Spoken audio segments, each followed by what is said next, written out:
Drone technology has been in existence for over 100 years and has been gradually evolving ever since. The drone's ancestry can be traced to as far back as 1897, when the inventor Nikola Tesla demonstrated a remote-controlled electric boat to the U.S. Navy. But the Navy dismissed his idea as being impractical and unnecessary. The military application of the principle of remote-controlled vehicles first emerged in the form of unmanned aircraft during World War I, pioneered by the British scientist Archibald Lowe, and was further developed during the 1920s. Armed with explosives and guided from the ground by radio waves, these expendable weapons were designed essentially as missiles, culminating in the cruise missiles of today. The first non-expendable drones to take to the air were developed during World War II to tow targets for gunnery practice, although targets were also towed by manned aircraft whose pilots were understandably nervous about the accuracy of the gunners. So what was ultimately to become a bird of prey originated as a kind of clay pigeon. Later, during the period known as the Cold War, more sophisticated drones began to emerge, now equipped with cameras. Driving this development was the increasing vulnerability of reconnaissance aircraft to ground fire, the loss of pilots, and embarrassing incidents such as the U-2 crash in 1962, when a secret U.S. spy plane was shot down over the USSR.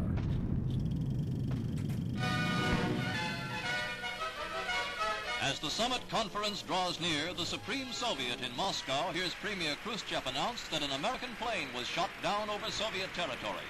He accuses the U.S. of trying to wreck the summit conference before it begins. Khrushchev's angry speech stirs speculation about the Russians' own motives, but it also leads to an admission that the U.S. has been conducting reconnaissance flights high over the Soviet Union by U-2 planes like this one. It is a civilian-piloted, unarmed research plane carrying special photographic equipment. In Washington, the State Department says intelligence flights are necessary for the security of the United States. The U.S. had put aside some money in a program called Big Safari. This money was to be allocated towards special reconnaissance programs. So in 1962, enter Ryan, a small company in San Diego, right by Lindbergh Field, whose major product line was an unmanned target drone called the Firebee.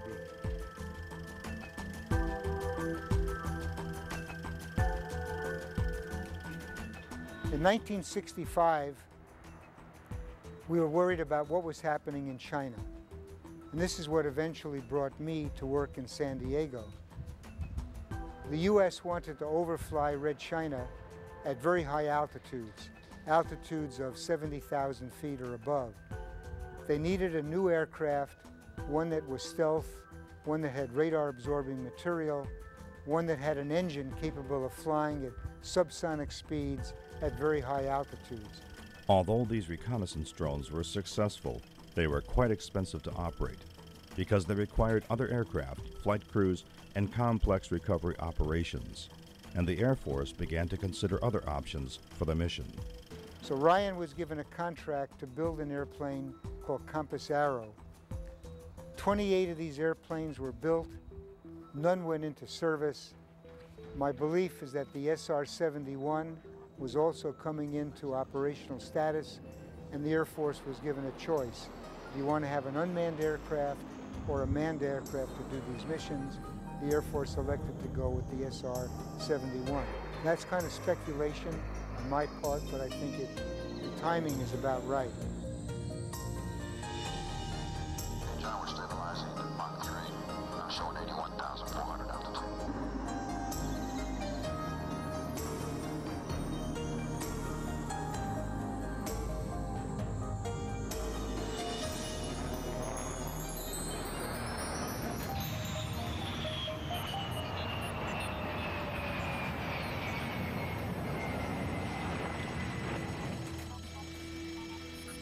The first known attempt to put a missile on a drone started with a program called Have Lemon.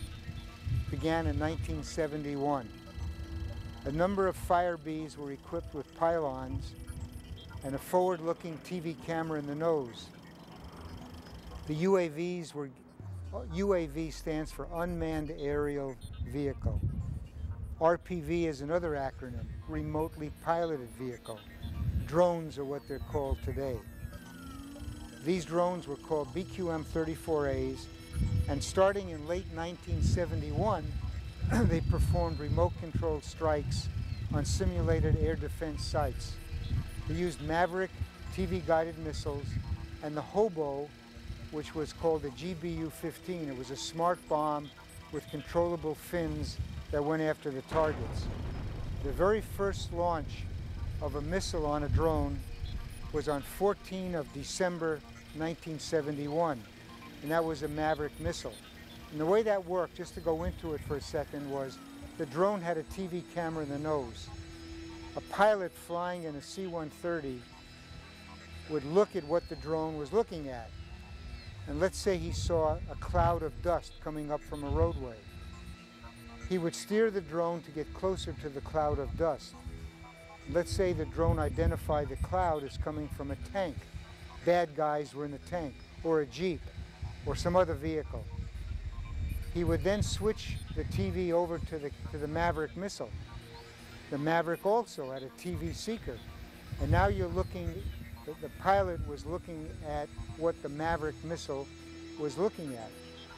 At some distance from the target, a light would go on on the pilot's console, indicating the missile was within target range of the target.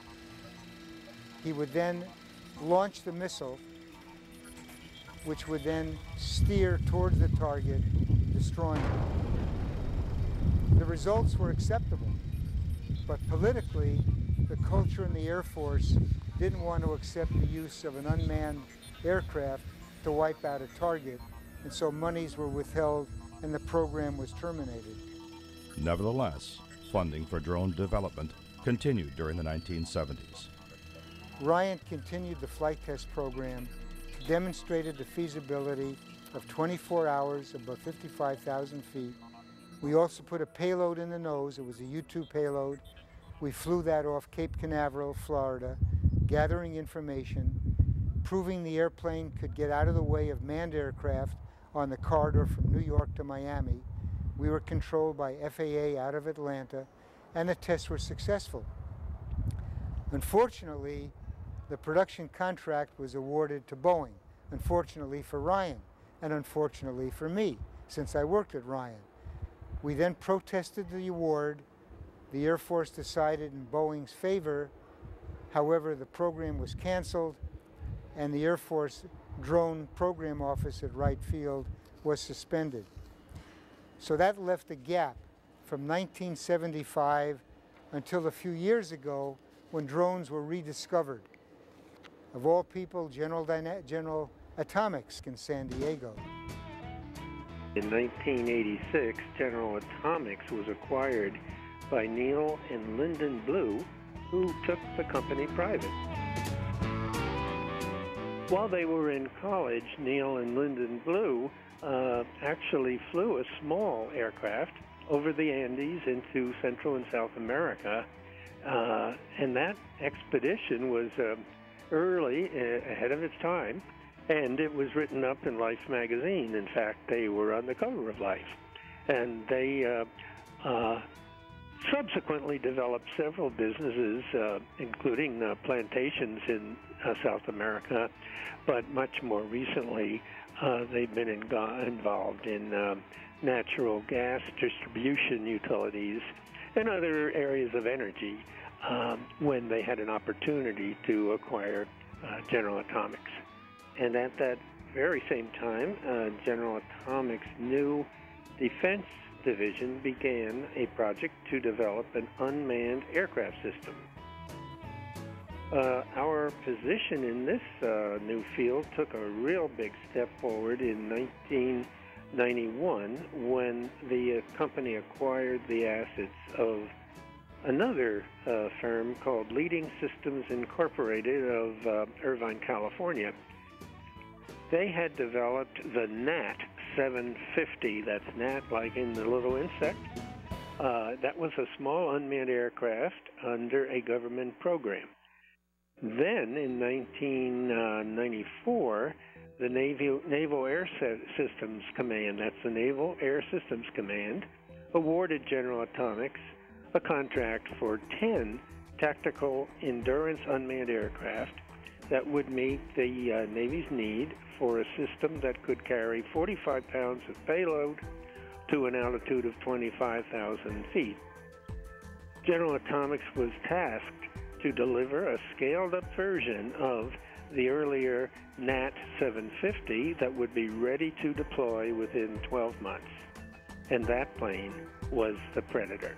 The Predator was invented in San Diego. I mean, and the Predator has led the way for all of the other UAVs to come behind it. And they actually are keeping their technological edge. The Reaper, I believe, can carry more ordnance than an F-15. And they actually have a Predator C, which has HD video and does a lot more stuff than even the Reaper does. So what you're looking at is a fantastic company, a patriotic company. I know the owners, they love America. Lyndon Blue, who's one of the CEOs of the company, is a former Air Force pilot, and they just have great people. It's a type of they are the type of jobs you want in your district, and it's a type of manufacturing that you want in this country, and they're relatively cheap for the bang that they provide for the buck. That makes sense. Still a whole lot cheaper to fly a Reaper than an F-15 with a manned F-15. If you talk to them, they try to mask off the fact that this company and this congressman are very, very friendly with each other. Lyndon Blue, in fact, was his campaign finance chairperson in 2008. And so what he did was he basically, when you're the candidate running against somebody like this, you're not running against Duncan Hunter. You're running against Lyndon Blue and General Atomics. That's your adversary, because Lyndon Blue can go out to all of his friends, get all the money in a big pile and pass, and then once he amasses a couple $1 million, he sends it to all of the other candidates. Doesn't spend it on this campaign, doesn't spend any money here at all. I think $16,000 all they spent on this campaign. The other, I think $3.5 million went to all of the other candidates across the country in close races. Thus, those right-leaning candidates that were all saying, I want to expand the military budget, I want to make it, I want to make us more safe, and so forth, put those people in so that his contracts will be renewed in years to come. The amount of government money funneled to General Atomics is truly staggering. $5.3 billion over the next 10 years. It amounts to over $100,000 per capita for the population of Poway, California, where about 4,000 people are employed at the General Atomics facility. Similar funding goes to Northrop Grumman, Raytheon, and other contractors working on drone technology in Virginia and throughout the country. We are in a situation now where these workers, and I've talked to them that work at General Atomics, they say, well, you know, I kind of don't like what I'm working on because I don't really like warfare. Some of these people are progressive and liberal, you know, people that really don't like warfare, but they say, in the back of my mind, I'm thinking I'd like to have that war way over there keep going for almost forever to keep my job security going.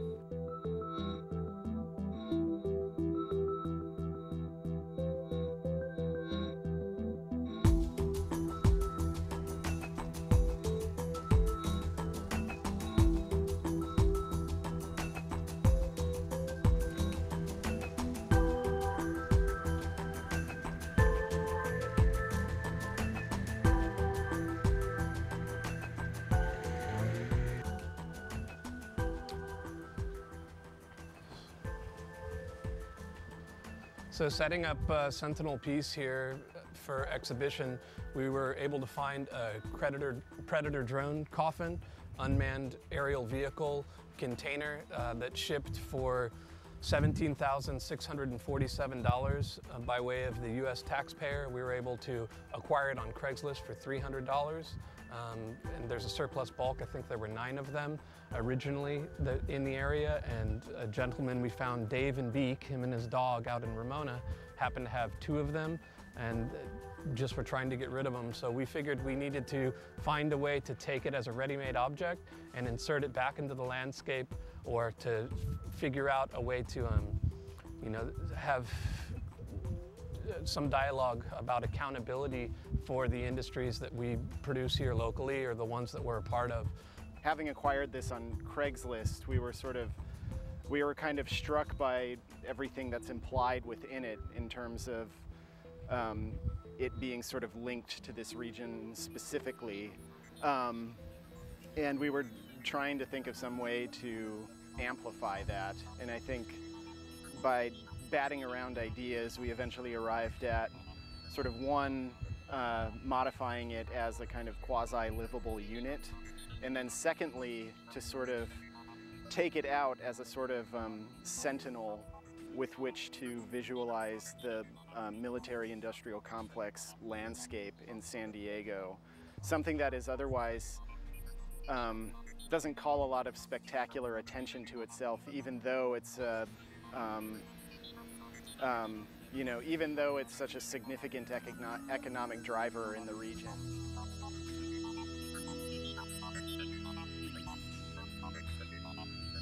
So, as part of the performance, or part of sort of taking it around the region in order to sort of visualize it in that landscape, or so that we could use it kind of as a prism through which to kind of parse what's behind it, we took it to General Atomics Aeronautical in Poway,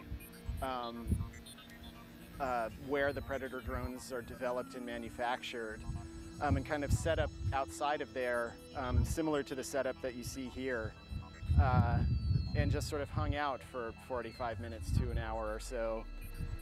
When we had sufficiently documented everything, we began sort of manhandling it back into the U-Haul truck, and at that point an employee of General Atomics saw us doing this kind of out of context of the original performance, and so he became alarmed and alerted the authorities that a Predator drone was being stolen.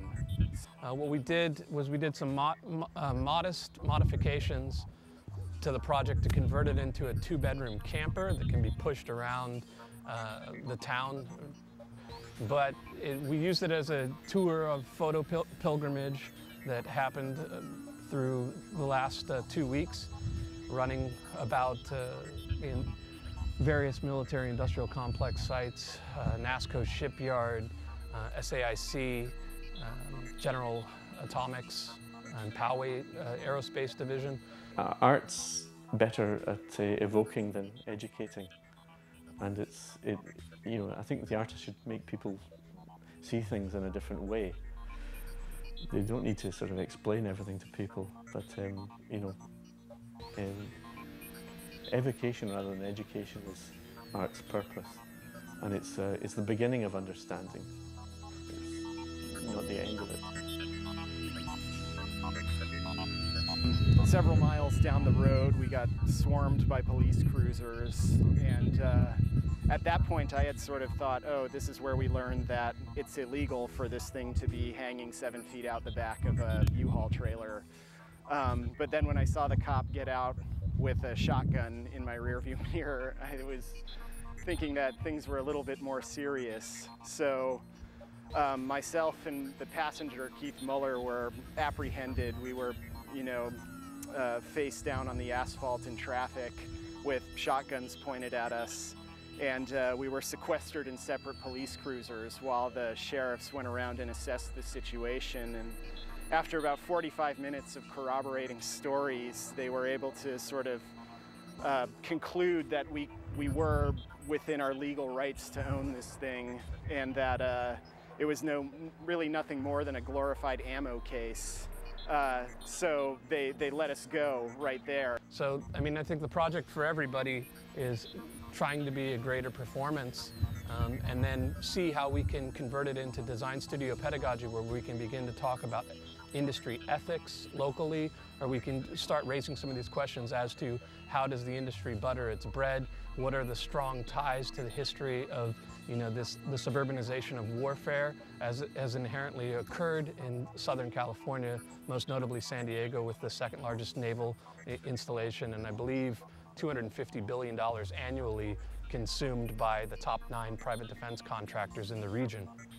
So we want to bring accountability to that. We want to talk. We want to find ways that are functioning and soft in dissent, that are not easily dismissive. So there was a handful of fascinating things on the box itself when we acquired it. If you read this shipping label closely, there's a sort of a return address to Creech Support Center, which is the Air Force base that they pilot these things from, about 45 minutes northwest of Las Vegas. And then the address to Operation Enduring Freedom, Kandahar, Afghanistan, which sort of locates this piece of hardware in contemporary history, I think. And then we made some additions to it, including sort of the World War II style nose art, where there was usually kind of a central cartoon character or a pinup girl. Usually the cartoon character was riding a bomb.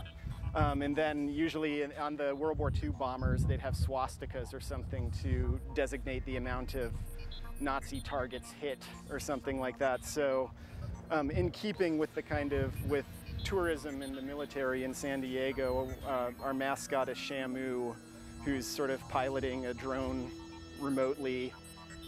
He's kind of in the vein of an angry bomber pilot with the cigar and everything and the anchor tattoo.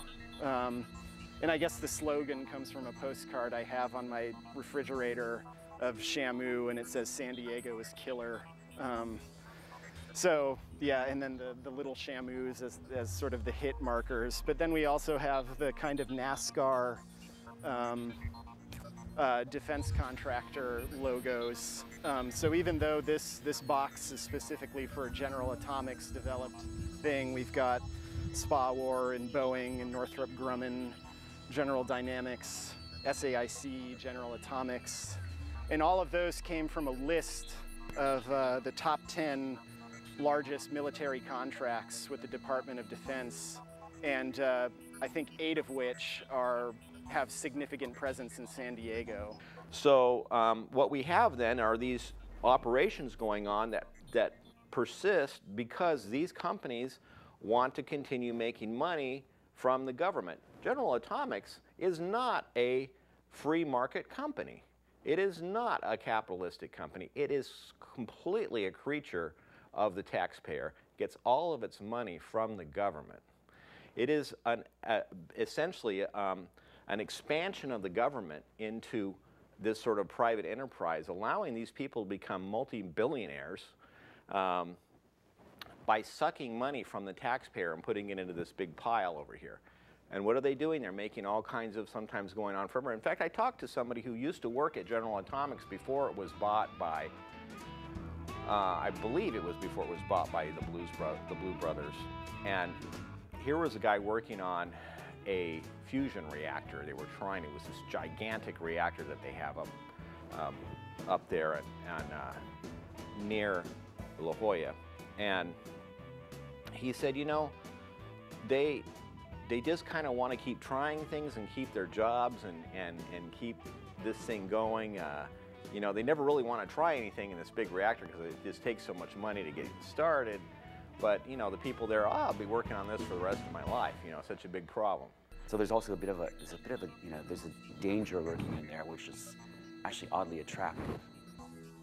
So in a sense, the power of something to capture the imaginary, the imagination, it's usually a combination of things like that. It's not always that something is so lovely. You know, it's that kind of odd, you know, combination of something which is actually could be really cute, but also quite lethal.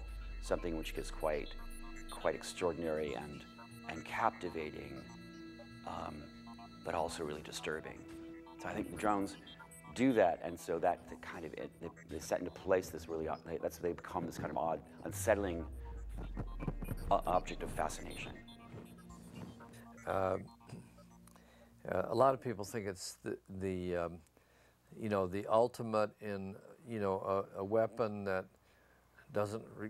doesn't require any of our knowledge. It's very cheap, cheap way to fight a war, no casualties on the American side, perfect weapon, spy in the sky. They believe Syriana, the movie, and that this is the ultimate weapon for the Pentagon. It's all nonsense. So there's a fascination, there's some sort of a fascination of human beings, and this is what maybe keeps us in these wars. There's a fascination of hunting, of get the other guy.